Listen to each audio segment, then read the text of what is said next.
Okay, we're streaming on Facebook. Hey, thanks everybody for joining us tonight. I'm Jenny Ruff with Compass Travel, and my guest tonight is Jeff Adam, who is here joining me from Africa Answers. And I am just thrilled to have Jeff join us tonight because he is just back straight from Kenya to share his experience. Let's go right to it, Jeff. Well, thank you very much, Jess. I'm actually excited to be here to talk to you guys right now because Kenya itself, over this COVID period, it's managed to maintain its presence in market. They've done a marvelous job of being it's a safe destination to travel to, because the whole nature of a safari is such that it'll get you out at these remote camps out of the Masai Mara, and it gives you the opportunity to kind of be out in a destination where you can truly enjoy your vacation. At the same time, because there hasn't been the numbers going through, I've caught up with a couple of film crews. I caught up with Nat Geo, and they were saying that it's amazing right now. We can go out, we can film the actual movement of migration, we can film wildlife, and they're not seeing other vehicles. So right now is a perfect time to actually head to Kenya on a safari. This is a little presentation, a virtual vacation I'm going to take your crew on, just to get a feel for what Kenya offers. Now you can see here Kenya, it sits actually on the equator, but it's got quite a bit of height to it. And with that, you'll find that it's bordered by, to the north, Ethiopia and Somalia. Then you've got Sudan, Uganda to the west, and then to the south, you've got Tanzania. It has a lovely coastline, Mombasa. I got to spend some time at a place called Watamu. We also went and visited Mombasa, and we also got to see a little beach called Dalani Beach. So for people who are looking to do a safari and have a beach vacation as well, you can do that as well. But the nature of the destination is it's got a whole mix of wide open savannas. It's got this incredible timeless culture of the Maasai people. There's over 42 different actual cultures within the actual languages spoken by the people of Kenya. Of course, English is the most prominent, and also Swahili. You'll find they've got pristine white sand beaches, equatorial forests that kind of climb up the back of these amazing snow-capped mountains. And then on the other side, it falls off to searing deserts. And at the same time, there's these cool highland retreats. It is, as you probably know, the birthplace of the safari. And of course, the initial safari was about the hunting safari. And hence that's why there's this big five that we seek out. But we don't seek out we seek to hunt them with cameras now, Jenny. We're not kind of out there we're out there to preserve wildlife, and it's all about, and that's the beautiful thing about travel right now to a place like Kenya, is as a visitor to Kenya, you're actually supporting the preservation of wildlife, the preservation of culture. And yes, you get a chance to tick off the big five. Incidentally, the big five, you've got your leopard, elephant, the Cape buffalo, the rhinoceros, and the lion. But that really limits us when we think about wildlife. The wildlife experience in Kenya is just phenomenal, and the bird life is amazing as well. Let's start off with looking at Nairobi itself. It's got a very solid infrastructure. In fact, Nairobi, the main city itself, is very much the cornerstone of East Africa. In fact, the airport, the Kenyatta International Airport, is the main airport to service all of East Africa. You'll find, when I say it's got good infrastructure, there are some good roads. You don't usually need four-wheel drive, but the four-wheel drive's there. Of course, you get off-road if you're on private conservancy. Four-wheel drive is very important. The Kenyans, they're nice. They're lovely people. They do speak English. There's a bit of a colonial hangover, you notice, in Kenya from when the British, of course, were a part of Kenya. And you'll see that hence English spoken right throughout all the resorts.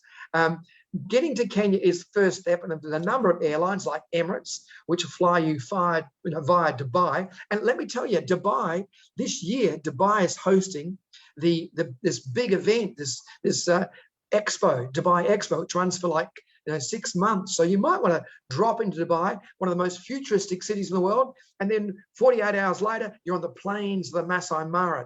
That contrast makes for a great vacation. You could also go via Joburg and perhaps go down to Cape Town and do Kruger and maybe Vic Falls. But that's in itself, it's a lot of distance to cover. I'm probably better to perhaps pick up a Delta Airlines, which will take you via Amsterdam. My friends actually just got back from Amsterdam, and they then fly from there into Kenya, or you can fly direct. Yes, you can go from Central Park to Safari Park. You can go from New York straight into Nairobi with Kenya Airways. And I just did this flight myself, and it was just delightful. So in-flight service was great. Business class, of course, you stretch out and have a snooze if you wish, watching TV, well-served meals. And yeah, in economy class, again, you've got screens to watch. And I've got to say, they're all very careful. The whole COVID thing, they really do a marvelous job. So in-flight service is exceptional, and you'll be there in no time. Documentation, you are required a visa when you arrive. As far as COVID's concerned, you will need to have an actual certificate to suggest you've been tested 72 hours prior to the date of departure. And that the visa, you must organise that online. Of course, Jenny will help you out with that. We'll make sure that it all comes together. As I mentioned with the language, they speak English, they speak Swahili. In fact, what we like to do is give you a little list of some of the words you might need to know. Jumbo being one of them. So yeah, just all these little words, and it kind of helps. I think you can see you get a chance to, when you say a few words locally, the locals really do respect it. Currency-wise, the Kenyan shilling, which is about 107 Kenyan shillings to the US dollar, so your money's going to go a long way. You don't necessarily need to exchange a lot of money. You'll find at some of the shopping areas they'll take credit card. They're pretty savvy down there. But getting some local currency is a bit of fun too. I like to take home a few notes just to kind of flick through it. Just it makes for a nice souvenir. Weather, as far as when to go, well, the long rains are roughly between April and June. Short rains between October and November, and then the Great Migration, which is a big ticket item, is June to November. So July is typically the busiest time, and you've got to book that with Jen well in advance. So as far as what do you need medication-wise, malaria meds are optional but recommended. It's always wise to go and see your travel doctor to get an insight into what you need to do. I wouldn't get too caught up in hearing what. I'll give you guidance here, but like, for example, yellow fever certificates, not required. So not required, but go and see your travel doctor, and they'll give you some insights into what you need to do there. As far as clothing, what to wear, well, invites a whole new wardrobe. You can get yourself typically clothing that breathes, and shorts that can be, you can get these shorts now that are trousers, you can zip off the lower bottom of it. Don't overpack. And the most important thing you must remember is a soft-sided bag. Soft-sided bag, very important for small planes and these four-wheel drive vehicles. And always, with regards to your clothing, remember you'll be laundering your clothes as you travel on safari. So you don't need to have a different shirt for every day of your vacation. You've probably got 2 or 3 favorite shirts. That's all you need. And a couple of pairs of pants, that's all you need. And with that, we can get a little packing party, Jen. We can organise a party where we go through what they need when they travel. Let's have a quick look at some of the regions.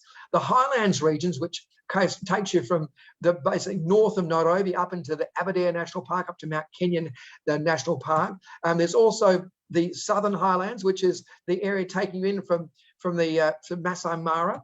The lower coastal highlands, which takes you out along the waterfront, and that takes in to Tsavo and also way down to Watamu and Mombasa, this area, the waterfront areas. And then you've got the northern deserts, which are just basically north of Sweetwater and above. So there's these areas, and often a vacation to Kenya will be done as a circuit safari, where you'll kind of move around from area to area. It depends on how you want to play it. And we talked to Jen, we can customize the itinerary to best suit your needs. Starting off with Nairobi though, Sheldrick Elephant Orphanage. They've just reopened this. I had a chance to experience it when I was there. This is something we would package in, because there is a thing called, you can actually do a sponsor. The Sheldrick family has long looked after these baby Ellies that might initially have been made orphans by poaching. A lot of that poaching has been reined right in, but even so, drought and various things affect the elephant population. And if by chance there's a little baby Ellie that's been left away from the herd, then they are brought here, and you can actually sponsor them. And what we'll do is we'll actually incorporate that. It's only like $50 to sponsor a little baby Ellie, and that is your Ellie forever. And when you come here to visit, they come, this is exactly what you'll see. They come trotting in. They've been out in the forest all day. They come trotting in. You get to see them being hand-fed, and it's the most delightful experience. You'll get a chance to get photographs with them, and it really is gorgeous. They're quite cantankerous. They've all got their own little personalities. This little mischiefy boy's trying to affect their little dress there, as you can see. They're kind of cheeky. They're kind of cheeky, but good fun. There's also and they live. Oh, sorry. They live a long time. So if you're sponsoring an elephant, you get to see that elephant for a long time. Absolutely. What they do, Jen, too, you can actually go, because not only do they look after these Ellies, but they're also looking to reintroduce them. They've got a great program where they'll actually, if you're interested, your clients can come back and they can bring their family members, they can bring grandchildren, and they can actually go out and witness these baby Ellies being reintroduced to wild herds. It's a delightful thing to do. Another delightful thing is the Kazuri Bead Factory, and this is where you get a chance. These beads are being made, I mean, Harrods of London are actually, we're talking high-end, retailers of London. And this is a little factory that was started by a couple of gals seeking to provide employ for some of the out-of-employed mothers and single mums and whatever. So they brought together, they created this factory, and they do a delightful job. Kazuri, this bead factory, actually Kazuri means small, and Swahili for small and beautiful. So you can get these lovely little beads, and you're giving back. I think that's important. Within Nairobi, you've got a great national museum, which is worthwhile visiting. You can also go and visit Karen Blixen's home, which was where they filmed Out of Africa. Of course, this was actually Karen Blixen's house, and you get a chance to visit here. You can do a lunch out on the veranda. You can feel like you're in the Out of Africa movie. I've got to tell you, before I travel to Africa, I always like to watch this movie, and it just takes me back to the original. This is probably the catalyst. This Karen Blixen, the author of Out of Africa, she actually wrote about her life, and it's just fascinating to kind of step back in time. You feel a bit of that colonial hangover when you're here, going to like the Fairmont, the Norfolk Hotel, which is a delightful old property, and she writes about this in her book. And in fact, the other property was about the same time. They call this one here Lord Delamere Terrace. Lord Delamere was, it's one of the House of Lords. All the British nobility would come to the Norfolk, whereas when you go to the Sarova, the Stanley, Stanley and Livingstone, the early explorers, this is where they had a little tree called the thorn tree. In fact, there's a cafe, the lovely leather-studded chairs, and the beautiful. It's quite regal. The Stanley itself there was a tree outside called the thorn tree, and you would type notes. Well, not so you write notes. That's how you. This was before internet, before Facebook and sending messages. You would put notes on a piece of paper and stick them on the thorn tree. And so the Giraffe Manor, a lovely property. Very difficult to get into the Giraffe Manor. You've got to pretty much 2 years in advance if you really want to get the timings right, and it's expensive, but kind of worthwhile. Now, some of the parks, we mentioned Nairobi, right at its doorstep, there's this fabulous Nairobi National Park. And so stepping outside, as you can see the city right there, you can actually head into this park and do a safari walk. Not many visitors actually tend to kind of incorporate this, but it's good to know it exists. And there are some great accommodations right there. People are into a little short stop, a short stay. Then you could do like a tent style, a Maru style tent right there on the doorstep of Nairobi, which is kind of exciting. I kind of prefer myself getting out to Aberdare. This takes you into the highland region. And so it's in the basic shadow of Mount Kenya. And you'll find a number of waterfalls, and the Karoo, and also the Chani waterfalls. There's also a great rhino rehabilitation area here, and a chance to see black leopard and bongo antelope. That's the thing about these parks. They've all got they've got different wildlife. They've also got different experiences. Like you can go do some great hiking here, hiking up the mountain if you wish. Accommodation, the Ark, which, as you can see, is like a big ark when you board this. They've got a salt look out the front. Great property. The interior is quite divine. Your rooms, you'll actually have a buzzer next to your bed. So during the course of the night, if it's 3 buzzers for a leopard, it's 4 buzzers for a rhino. And so while you're sitting there, you'll have all this wildlife coming in, and you'll be up and down. I was up and down all night. The Aberdare Country Club, which is quite regal, and you can play golf here with zebras. It's just a beautiful, very English sort of feel to the country club, quite delightful. And then going up to Mount Kenya National Park, this puts you even higher up And it's here that you might stay at the Regal Mount Kenya Safari Club, which is, you'll even hear maybe a British accent when you're here, pith helmets and all that sort of stuff. Quite delightful. Now, this is very much in contrast to the safaris that I'm going to take you on in a moment, but it's good to know what accommodations are available when you're working with Jen to customize your escape. For example, when you go into the Samburu region, which is north, and the Samburu will take you into an area where there's two main rivers, the Oswego Negro River, and these rivers themselves attract all sorts of wildlife, as you can see here. In fact, I took this photograph and I thought I was taking a photograph of two birds. I didn't see across the river there's a crocodile. Can you see him under there, the crocodile? I mean, it's quite amazing when you go out to a place. Wildlife is everywhere, and the Samburu people are delightful. And an opportunity to go and visit a village and perhaps go to a school. I mean, the kids are like sponges. They soak up everything. They're just so delightful. And you can actually bring pencils and some school supplies. And we can, again, you can work with Compass Travel, and we'll pull it all together for you, make sure it all happens.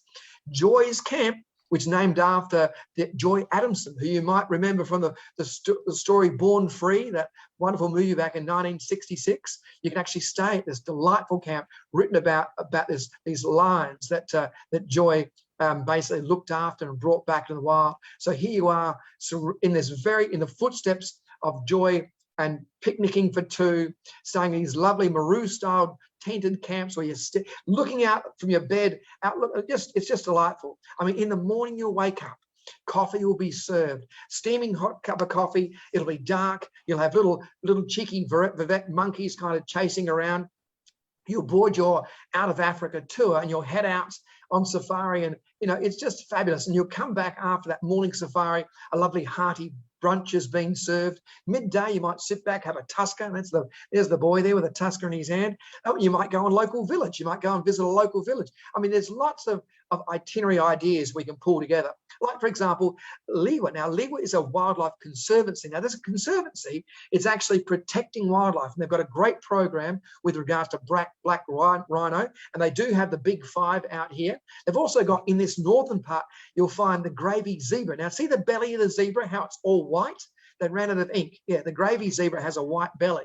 There's Satunga antelope found out here. And you can do game viewing on camels. So you can go out horseback riding. If you want to go horseback riding, you can even, take in these rolling plains with beautiful sundowners at the end of the day. You can do walking safaris. You can also go out, of course, in traditional four-wheel drive safaris. You're staying in these tented safari camps, which they're quite luxurious. They've got thatch on top, but canvas underneath, and it gives you that beautiful view out there, the bush. Nothing like waking up in the morning and seeing a zebra trotting past. Nothing like catching Z's, is there really? Counting sheep? No, we're counting zebra here. Yes, this safari camp is beautiful, and dining is fabulous. They've got the lovely pool areas. It truly is an opportunity to relax. That little weaver bird there, that picture, you can see them on the table there, cheeky little birds. They weave these nests. The males weave a nest out of grasses, and it's quite amazing. So yeah, lots of game drive opportunities. You can even end the day with sundowners and maybe a little Out of Africa plane flight as well. Now, Sweetwater's Reserve, which I just visited here, that's my wife here, and it hasn't changed from when I was here. When I say hasn't changed, it's some new accommodations as well, but I just love these tents because they look out onto a salt lick, and right out in front is all the wildlife coming in. We had elephants. We had, when we first arrived, there was actually rhino right at the very front, and you can go horseback with horseback riding with rhino here. We also experienced a cheetah. Now, this is interesting, and this is something you need to take on board. When you're traveling, it's not about ticking boxes, seeing wildlife. It's about relaxing and taking it in. We actually found this cheetah by itself. There were other vehicles there. And I said, look, let's wait. We had a little gin and tonic. We decided we had a gin G&T. So all the other vehicles left, our little G&T. And all of a sudden, we spotted this little dik-dik. Now, the dik-dik is like the smallest antelope. It's like Bambi on steroids. It's just gorgeous. It's sitting on the other side of this big thicket. All of a sudden, you could see the wind change, and the scent of the dik-dik wafted across the cheetah. All of a sudden, the cheetah stood up and started coughing. We're going, oh, look out, the dik-dik's in trouble now. The actual cheetah stood up, and it was coughing because it was actually getting its cup to come out. And for the next hour, we spent watching the cheetah teach its young cub how to hunt. And those sort of experiences are just found by putting together great itineraries which give you time to immerse and take in, like dropping into Lake Nakaroo, where you'll find here at Lake Nakaroo, on the banks of this beautiful lake, flamingo in great number, pelican in great number, also a lovely rhino sanctuary. And you can sail a gorgeous Sarova Lion Hill Game Lodge, and a great location, beautiful, and just a good spot to head out, or maybe the Lake Nakaroo Lodge. There's a few properties we can choose from in customizing your itinerary.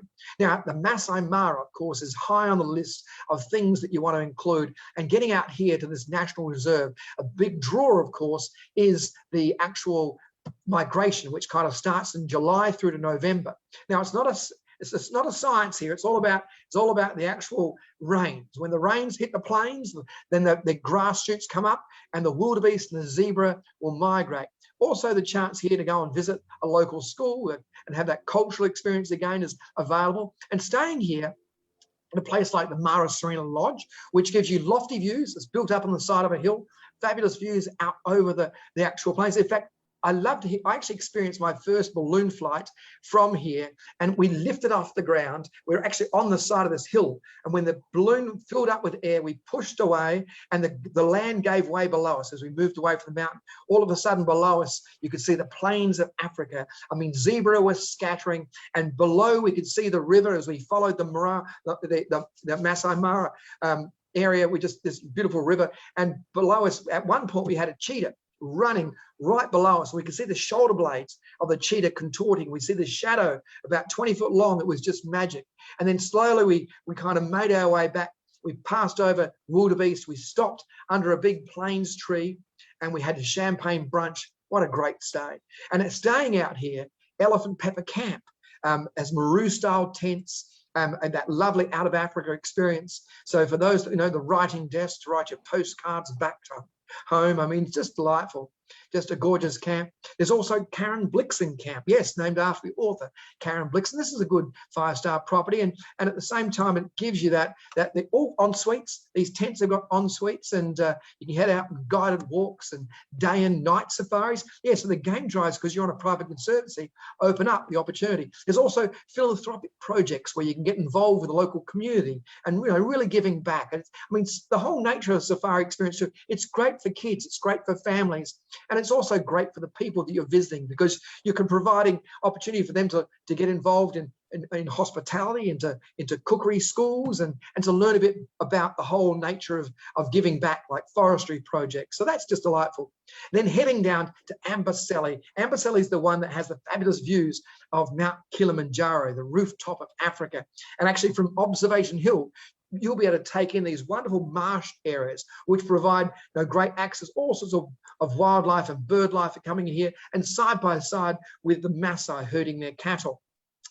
The Serena Lodge is one of the locations we work with here, and a great property again, exciting, colourful hotel. Each one of the Serena properties has its own little personality, and I do enjoy that. You can see that in the colourings, the rugs, and the wall painted, and at the same time too, the beautiful facilities, all gated. One of my favorites, though, was the Tortillas Camp, because the Tortillas Camp, it's all this one little waterhole, which seems to attract some great wildlife. It's on a conservancy, so it gives you more flexibility. And that's the actual main dining area. Looking out over the actual bush itself, that's your room. Do you want that room? Talk to Jenny, she'll organise it for you.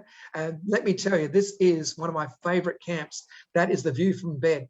Can you imagine that? Mount Kilimanjaro off in the distance, there you are. And yeah, great facilities. Now, to Tsavo National Park, there's actually a west and the east Tsavo. They pronounce it, those T silence, called Tsavo. And Tsavo is home to some great ellie populations, some great buffalo herds, and you can stay at a place like Kaguni Serena Lodge, which sits over, and this is where I met up with the film crew. Actually got chatting to them, and they were just saying, oh, it's an amazing time to be in Kenya. They just saying that there just aren't the people right now, so it's a good time, and some good deals out there as well, so a good spot to stay. My favorite out of all the places I got to see, Finch Hatton Camp. Now this here, Dennis Finch Hatton, who was the roguish well, no, Dennis Fisher-Hatton was the Robert Redford character. What am I saying? He was the Robert Redford character in the Out of Africa movie. Now, they've named this property after him. And as you can see by this map, there's a body of water. It's a natural spring. And you can see the accommodations. These lovely tented safari tents are actually sitting around that body of water. There's hippos and crocodiles in there.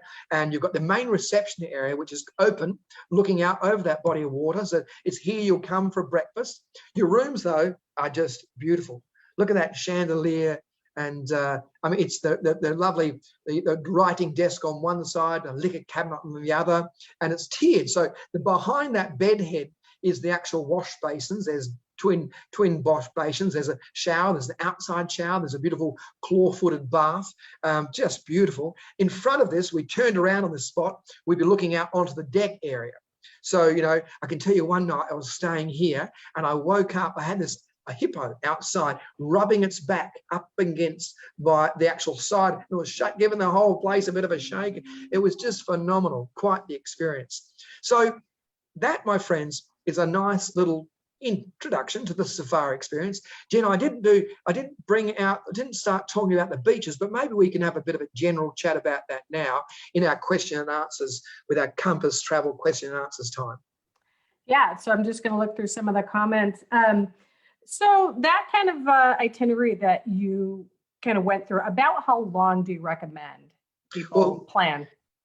Yeah, obviously, what I've given you right now is a complete overview of quite a number of different areas. And you could put together a tour. I think you'd be doing 2 weeks if you were trying to, 10 days to 2 weeks to get a lot of that together. I think there'd be some of that would be left on the cutting room floor because we want to do things with.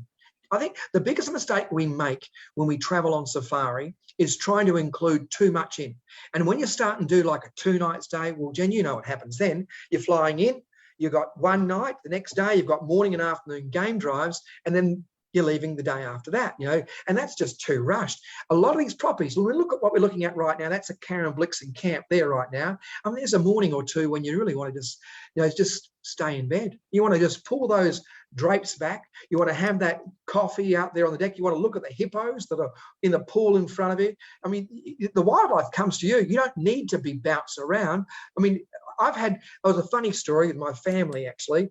My wife, Ali, and myself, and we took our parents.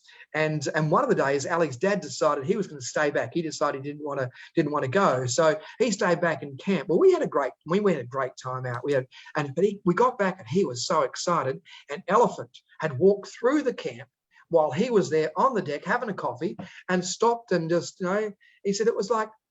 He was there for like 40 minutes. I was hoping he'd stay for you guys, but he was gone by the time they got back. So, I mean, you don't need to be bounced around all the time. Sometimes these camps offer just some great experiences right on the doorstep. That's great. We did notice one of the slides had a child in it. Is there kind of an age minimum that you would recommend? No, as far as the families are concerned, and the families, it'll depend on the property. It'll depend on the lodging. Certain properties will be more in step with looking after families, and families can be of all ages. Let me tell you right now. So, but obviously for parents, I think you want your kids to be of a certain age where they can really enjoy it. Otherwise, they become a bit just difficult. I think you want to be in a position where you are, where the kids are absorbed. The beautiful thing about the safari is all you need is a good pair of eyes. And so whether you're 12 years of age or 80 years of age, that's what makes the whole nature of the safari a really, I think, for a family group, especially a multi-generational family group, it's a really bonding experience. I mean, I know my parents talk about the trip that we did to their friends and family. They relished that opportunity because together there we were having our little gin and tonics, our little G&T out on safari, watching the wildlife together, seeing the sunsets, getting up early, all these experiences together. All we needed was the ability to get on and off a vehicle and the ability to see.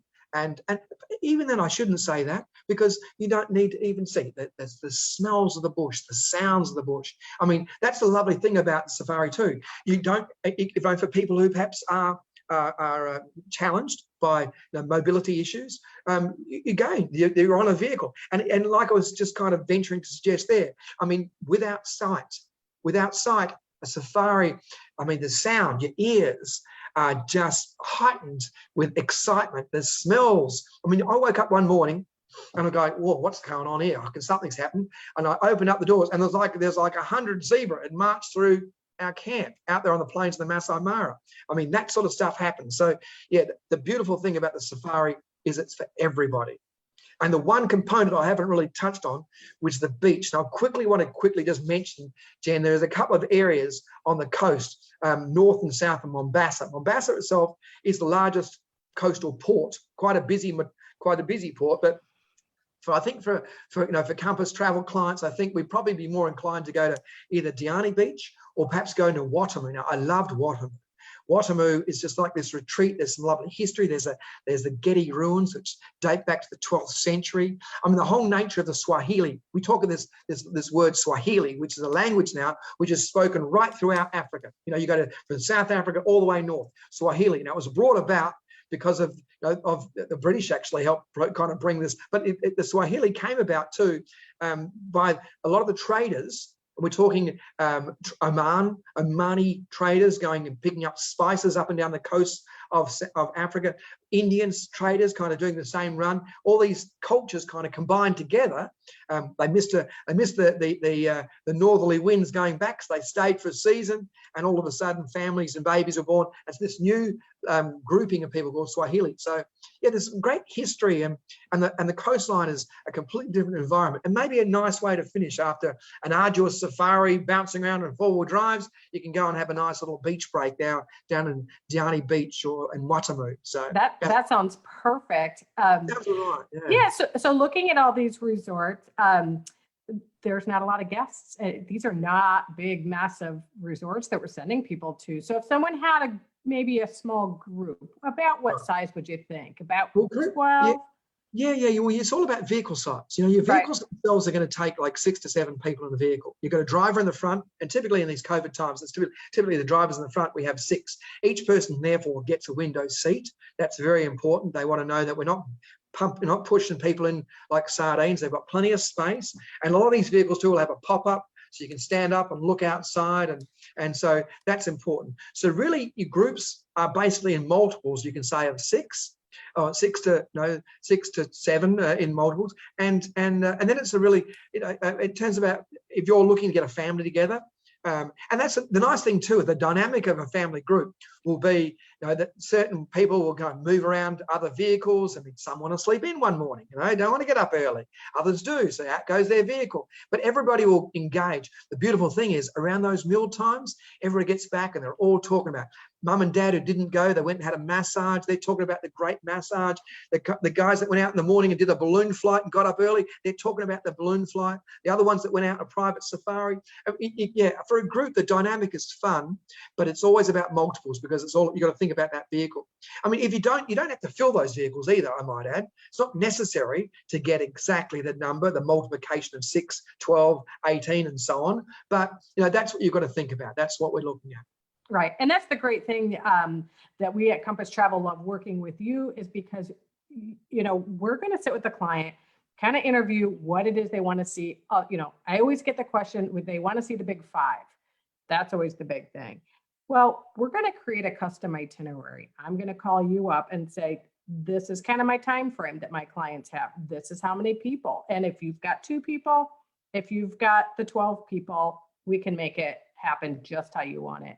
Absolutely. And Jen, for your when you're putting a group together, that I can actually put together a presentation just like this, just on the accommodations and the experiences that they will experience. That way, everybody gets on the same page. I mean, it's all about, for me, the fun's in the planning. A good safari, it's about the build up to the actual trip. I mean, sure enough, I've just come back and I probably am full of beans. Maybe it's the caffeine, I don't know, but I am full of beans on the whole idea of safari. I love it. I just love it. But in the build up to it, it's getting all the, dotting the I's and crossing the T's and getting prepared and getting all the right gear together. And we'll do things like we'll have a packing party, for your group, and we'll get everybody together and we'll tell them what they need to pack, what they should take, and all that sort of stuff.